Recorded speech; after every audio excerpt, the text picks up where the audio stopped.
तो इस हिसाब से सबका साथ सबका विकास जब हम चिंता करते हैं और सबके लिए चिंता करते हैं तो फिर क्या मामला है। वोट की राजनीति में आपने जितने 35 दल हैं, मैं चैलेंज करके कहना चाहती हूँ, कितने आपने जाति गणना में जो सबसे पीछे बैठा हुआ लोग है, कितने लोगों को आपने बनाया है? आपने अपने परिवार को बनाया है।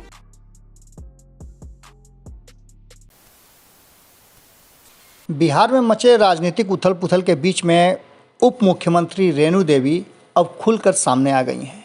आज सहयोग कार्यक्रम में रेणु देवी भारतीय जनता पार्टी के कार्यालय में मौजूद थी।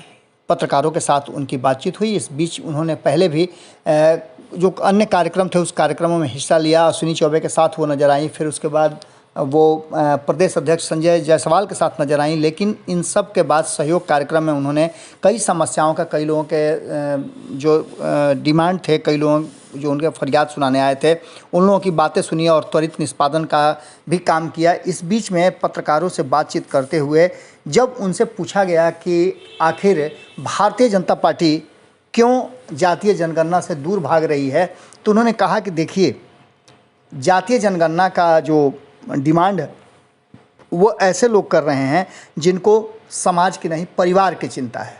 परिवार की चिंता वाले लोग ही इस तरह की मांग कर रहे हैं।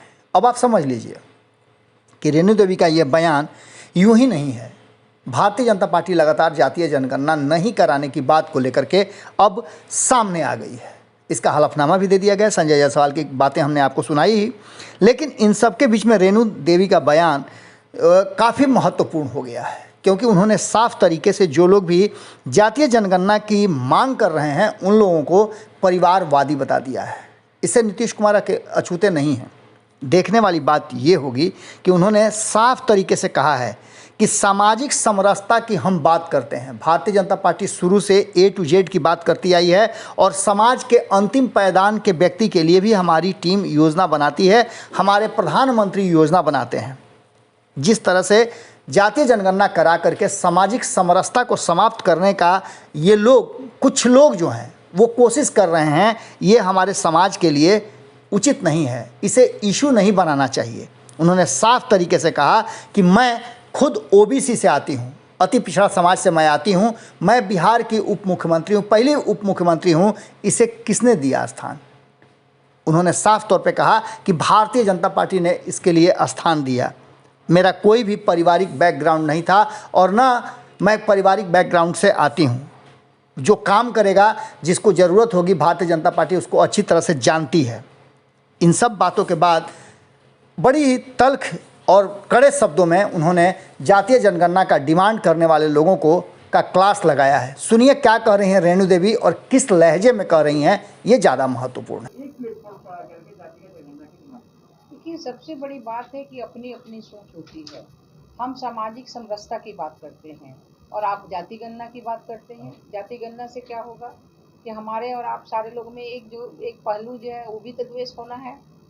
और हम जब सामाजिक समरसता की बात करते हैं तो हमें तो सामाजिक समरसता में ही रहना चाहिए।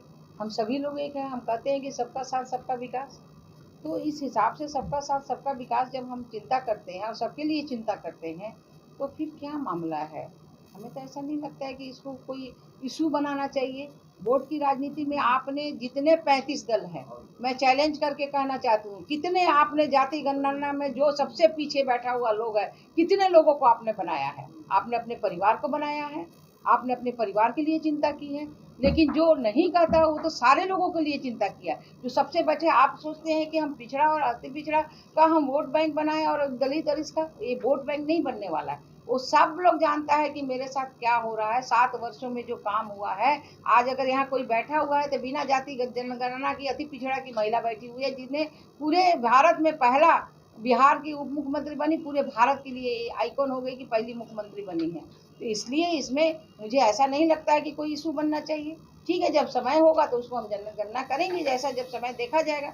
लेकिन हमने जब विकास की काम किया और विकास। अगर ये वीडियो पसंद आई और वह बिहार के राजनीति और बिहारियत से सरोकार रखेनी तो सब्सक्राइब बटन दबा के चैनल के सब्सक्राइब कर ली। ओजे एगो घंटी बा, ओकरा बटन दबा देला से कुल सटीक और मारक खबर रुआ मुफ्त में मिल जाई। अगर रुआ पत्रकारिता के हमनी के नया प्रयोग में सहयोग कर चाहतानी तो ज्वाइन बटन दबा दी। पेटीएम नंबर नोट कर ली 9386 816700। धन्यवाद।